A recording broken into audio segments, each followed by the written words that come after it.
and welcome back to Creativity with DA3 Live. I'm your host, Don Allen III.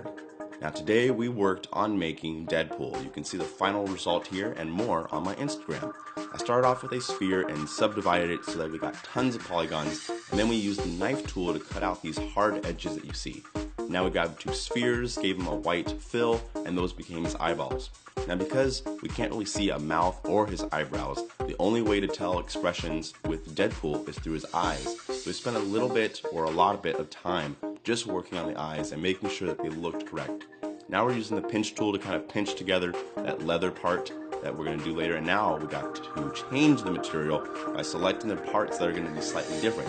As you can see on the picture on the left, those parts are going to be made out of a slightly rougher and maybe a leather material. So we had to do that in Cinema 4D by selecting it and giving it some shine.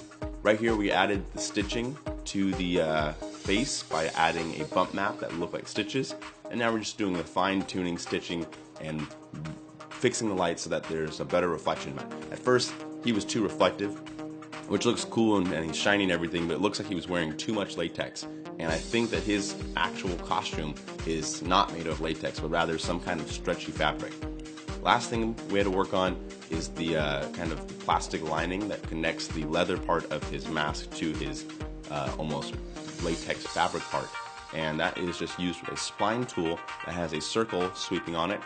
Now we went back to the lighting and tried to fix up the textures to get to look as good as possible. Pulled up some more reference images so that we can get his neck and shoulders.